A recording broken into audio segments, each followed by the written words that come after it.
insane progress has been made for Epic Universe recently this March, and boy, are we getting pretty excited because it seems like this thing is that much closer to being done. And I know they said 2025 is supposed to be the opening date, summertime, but I don't know. It's going to be finished a little bit sooner. I feel like it's going to be done before summertime. Yeah, so we have a huge update to share with you guys. So sit back, no water today. This is going to be pretty quick. So let's get right into it.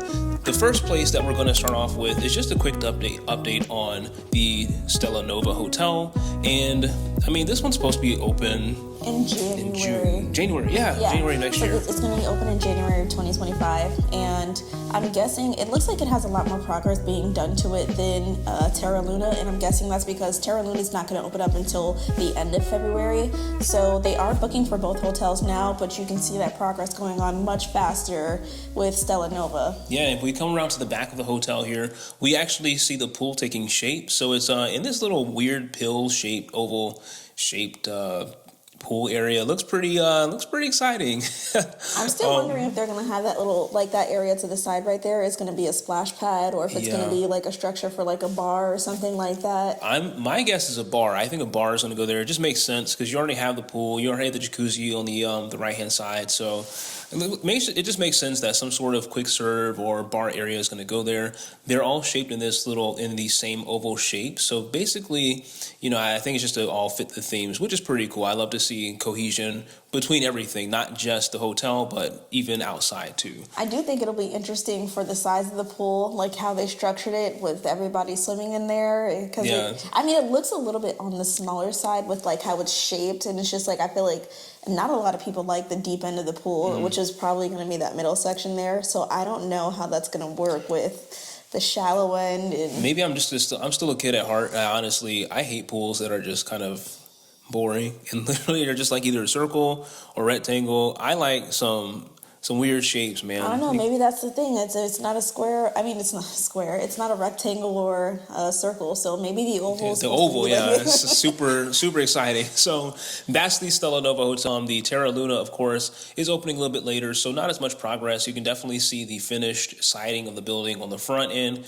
Not the back end. It's not getting any love right now, but I think they're doing a lot of interior work. If you are just around the building, you see a lot of workers there. A lot of workers inside the building, so not so much outside. So I think they're just getting things really put together for that. So I wouldn't be surprised if that one is ready ahead of the January opening date. Now, going on inside the park. So if we start from the entrance, the front entrance is taking shape, and a lot of the buildings are starting to kind of take its form, and we get a better idea of what we see here. And you got the quick serve restaurants off to the side as soon as you enter Epic Universe. So that's one thing that we didn't talk about as much last time was the food. So they'll have the Oak and Star Tavern, which is going to be like barbecue style foods, and then Pizza Moon, which, of course, probably going to have like pizzas, chicken finger, french fries, that kind of stuff. I wonder if it's going to be better than... I wonder if it's going to be better than the Red Oven Pizza in City Walk, because that's that's a hard one to I'm not going to lie, that's probably some of the best pizza I've had. Yeah, especially at a theme park and most of the local places too. Like, that pizza is so good. Super underrated. It's pricey, but it's good. It's really good. So I don't know. That's a hard one to beat. We'll see how Pizza Moon, lives up to that. And then we are finally getting a decent...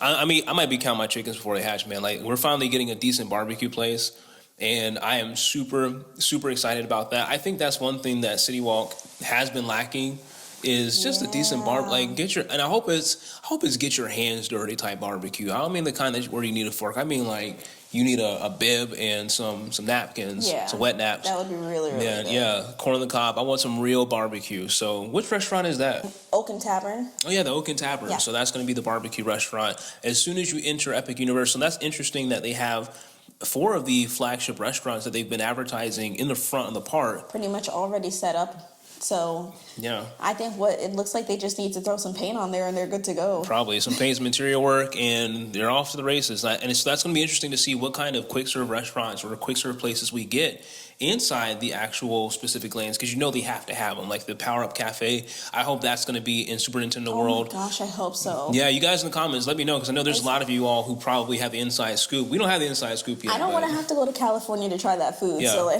really hope they bring it here. The biggest update in Celestial Park is a lot of the theming. That's kind of going to be the theme of this video. Is the theming has really taken a huge leap in the past few months, in the past few weeks, really the past few weeks since we last did this video.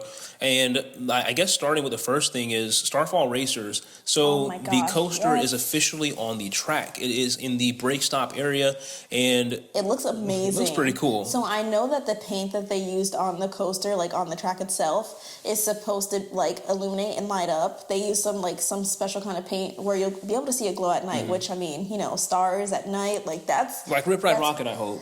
Oh, that's going to be so cool. Yeah, but probably better, because Rip Ride Rocket, like, I don't know. Because I think that's actual lights that they put on Rip Ride Rocket, but this is like the paint. You know, you see that big star that's on the front? Like the paint is supposed to like light that up. That's going to be pretty cool. I know. And then the carousel, I don't know if this was captured in the last video, but it looks like they have the support, like the platforms where the vehicles are going to be going on, the little circles that are inside, those have been installed. So it's only a matter of time until they put the actual ride vehicles on there. And the first thing I thought about, we said it before, was Storm Force. Yeah, so I was saying I wonder if it's going to be, it could be a little intense like Storm Force, because for a teacup ride, Storm Force is on the more intense side. I actually enjoy that ride. I know this is supposed to be like just a little carousel, but Storm Force is for all ages as well. As long as your baby can sit up on their own, they can ride Storm Force. So it's at their own risk, of course. And it's the same height requirement for the carousel ride here. So I don't know. We'll see how much they turn it up. Yeah, from the pictures and the promotional video, it looked pretty tame. It was just like your typical carousel ride. But one can only hope. But that is Celestial Gardens. Not too much to talk about there, except for, like I said, just a lot of the theming aspects of it. You got more landscaping that is probably getting ready to go in. They've painted in the areas where the water is going to be going. Speaking of which, does it look like that's a splash pad that's going in right there next to the carousel? Yeah, see, I can't tell We can't tell, and that's one of the things. So one of the attractions that Celestial Gardens is going to have is a splash pad. Reason why we care about that is because we got littles, so that's something they're going to be really excited to take advantage of. But for the life of us, we can't tell exactly where it is. Because we can see the big fountain outside of the pool right here, but then it's like, I can't tell because of the little things that are sticking out of that circle there, if it's supposed to be a water fountain that's supposed to be like behind that big huge fountain in the area, or if that's going to be like the splash pad itself. And speaking of water fixtures, a lot of them have been installed, so you can kind of see all of that taking shape, and so you can see the fountain outside of the Grand Helios where that show is going to be taking place, and just a lot of the water in general. I think all they have to do now is add the water. Yeah. It's pretty much set. So that's going to be pretty exciting to see soon. I'm pretty sure it's just a matter of time. Once they finally get the plumbing installed, them running water through that. So we're going to figure it out, I guess, at the same time. And speaking of water, moving on to the next part in How to Train a Dragon, the boats have been installed. Yeah. So the boats have, not installed, but we do see a lot of those boat fixtures out there. Yeah. So the boat fixtures have been there for a little while, but the actual track itself to the ride is called the Fire Drill. So that's kind of, maybe that's confirmed, maybe that's unconfirmed. I don't know. That's just what our sources tell us. FYRE. Yeah, so the boat track has taken shape there, and you can pretty much see how the ride is going to be. I'm not really sure exactly if this is supposed to be like a Pirates of the Caribbean, slow type water boat ride. Anything called Fire Drill, it tells me fun, right? Right, it tells me that's supposed to be pretty exciting. So I want something like Jaws where a dragon comes out of the water or something. Oh my gosh, that would be so cool. You know what? Because the kids, they watch the Rescue Riders, which is so show on Netflix is based off of the How to Train Your Dragon series. So that's going to be interesting because if they have a water dragon that can swim and all that stuff. So man, you pay attention to that show a lot more than I do. We watch it a lot. But How to Train Your Dragon is pretty much just about done. I think they actually have a lot of the different elements of the ride that's already staged, not completely installed, but it's getting there. Really exciting stuff to see. So, but next we head on to, because I guess since Epic Universe follows this, the hub and spoke model, there's really no way specifically you can go. But what's next door is the Wizarding World of Harry Potter. Mm-hmm. And so, man, how excited are you for this one? I mean, we talked about it last time.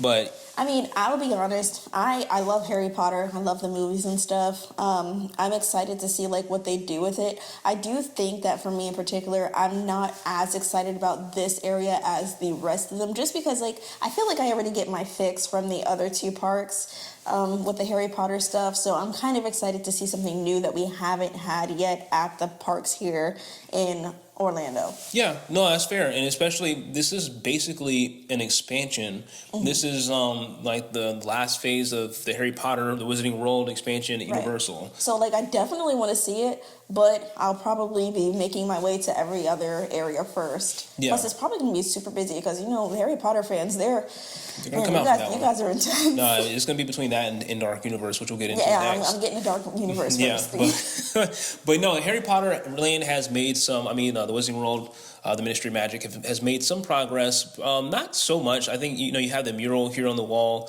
some theming. Once again, lots of theming has gone in place. A lot of the gold statue right on the top right here. Yeah, and a lot of the overall stonework in the buildings have just taken a little bit more detail onto them. So area still looks pretty cramped, but you can pretty much tell that they're getting things ready. You actually have the area of the stage show out here as well. So that's going to be pretty exciting. Just a lot of stuff there's going to be something for everyone in these lands, it seems like. Actually, you had to skip the Grand Helios Hotel. You had to pass that on the way to Dark Universe, which is kind of weird because you have a hotel in the middle of the theme park. Oh my gosh. I'm telling you, when I say I'm ready to spend all of my money opening weekend to get into that hotel and experience everything, like just imagine walking into the hotel. You're going to see the hotel and everything like that, and then you come out and there's an entire theme park at your disposal. Yeah, that's the Grand Helios is definitely the one that's made the most progress so far, it seems, because that structure, like the hotel, it changes every single time we ride past it. Like you have the top structure that's really taking form there. The paint is there. It's completely painted. Yeah. I would say the windows have been 80% installed, and it looks like they're doing a lot of interior work right now. And the fountain is ready. So far. Yeah, and the fountain is out there. So it's all taking shape very quickly. I wouldn't be surprised if that one, I'm not sure if they announced an opening date for that one, but I don't think so yet. Yeah. My guess is that'll probably open with the park. I think it's supposed to open with the park, but man, it's flying by really quickly. And for a resort that has over 500 rooms, like that's going to be pretty impressive if they finish that before the end of the year. But I guess with that being said, moving on to Dark Universe, not too much has changed with this one either. You have, once again, more theming has gone in, and it's really cool because every time I look at the Curse of the Werewolf, I know that's just like it's supposed to be the family coaster. I know a lot of people are not happy that it is a family coaster, but that doesn't mean that it's not gonna be, great. Like Hagrid's could technically be a family coaster, and look how popular that ride is. Yeah, Dark Universe, you have that with the Curse of the Werewolf. I'm pretty excited to see what they do. I'm excited for anything they do in Dark Universe. We said it last time. This is going to be our favorite land. Weren't there rumors of the swamp? What swamp monster is that? Oh, yeah. So there was rumors of a future expansion with the Creature of the Black Lagoon. Actually, one of our subscribers in the comment section mentioned this last video, but we did some research and saw it ourselves. Like, wow, that would be pretty exciting because so cool. I feel like that movie hasn't gotten its like a dark ride, and it's just like a monster. Just no, I want like a Jaws type ride for because I feel like Jaws is owed back to us. California still has Jaws. Like it's not fair, and it's not the good version either. I know. Yeah. But that is what's going on. Not too much visible progress on the Frankenstein attraction. And, I'm waiting just to see those leaks from the inside of the building at this point. If we could just fly the drone inside there. Yeah, that would be nice. I'm going to get one of those FPV drones or something like that, fly it one day. I'm not going to actually do that. But it would be cool. And so, yeah, not too much visible progress on the outside. The building, of course, is huge. Can't wait to see it. And I think it's going to be the best attraction at the park. I think it's going to be like another Forbidden Journey. When that opened up at Universal, everyone knew that was like the top ride there. Yeah. Because the ride system itself. Unique. Yeah. So I think that's going to be the story with this one. But then exiting out of Dark Universe, you have Super Nintendo World. You can see the warp pipe really kind of taking shape a little bit there too. It looks like it's not completely done. I'm not sure. I think they might be just installing like the lights and the interior part of the warp tube, just to make it close to what they have in Japan and California. So that's pretty cool. And then you go inside, and if you look around, you have Mount Beanpole. Looks like it's completely finished, which is pretty exciting. I can't wait to see the stuff start moving on there. That's going to let you know that, okay, this is getting close. Yeah. And if you look, the Yoshi attraction, the Omni Mover attraction, is taking shape. But what did you think about this one? Okay, so you did point out to me that they are only 2-seater rides, and it's, to me, I don't know what the height requirement for this will technically be, only because it's so high up in the air. So it could be like a Seuss trolley train ride situation where, your kid does have to be a little bit tall in order to ride it, or it could be almost like the People Mover to where anybody can get on it. The problem I have with the ride with the 2-seaters is just like, that's not, especially in Super Nintendo World, that's not very family friendly. I guess if you only have 2 kids and one parent could ride with each kid, but it's probably going to be a slow moving ride. So the chance that you want to go and do the ride and then have everybody take turns with each kid getting on, it's just not going to happen. Yeah. Not going to happen. And if you're like us, where you have a full house, 5 kids, so we're getting on that ride at least 3 times. Yeah, so we're gonna be taking a couple trips just to go on the Omni Mover attraction, and you can only imagine. Universal does the child swap and everything. They have the best child swap system out of all the parks. I'm just gonna say that there. So I guess we have not much to worry about on that side, basically. On the other side of all that, you have Donkey Kong Country that is looking pretty sweet right now. Oh my gosh, that wall looks beautiful. They've already started painting it and everything. It literally has come to life. It looks so nice. They're not even finished with it yet. They're not even done with it yet. And when they finish the rest of the painting, the rest of the theming, you're going to see the ride really take shape. But so far, the tracks, it looks like it's pretty much done. They're just doing some interior detail work. Yeah. And you can kind of see the fake tracks, the ones that are broken that you're going to be riding on. And you can kind of get a sense for how the ride is actually going to be. You see both the indoor, the outdoor portions, along with the theming that you're completely surrounded by. It's almost like an entirely different land from what it seems like, because I don't think the ride takes up that entire area. No, I think a lot of that ride is probably inside, because I saw a little bit of the track outside, but it looks like a lot of the ride is probably going on inside that building, so it doesn't take up too much space. Yeah. Well, either way, that ride is going to be, I think, the number 2 ride in the park. I think we should do a predictions video. We'll probably do something like that the closer when it opens, which one might be the best, and then actually see which ones are the best. And let us know in the comments, guys. Let us know which ones you think will be the best and which ones you're looking forward to the most. It's just fun. And fun fact, my first video on YouTube was a Rip Ride Rocket construction update video. That was not on this channel. Not on this channel, but that was back in 2008. And to see all of this happening now with Epic Universe, it's just a whole new level of exciting. I think now it's you really get to cover everything from start to finish. So you guys seem to like the last one, and I think we'll just probably do an update video every month of Epic Universe. So stay tuned for the next one. We will definitely have more for you. Got more in-park stuff coming up. But hope you enjoyed this one. Hope you learned something about Epic Universe. And we will see you. If you haven't already, like and subscribe. Let us know in the comments what you're most excited for. Anything that you saw, maybe thing that you know that we didn't point out, let us know. But we'll see you on the next one.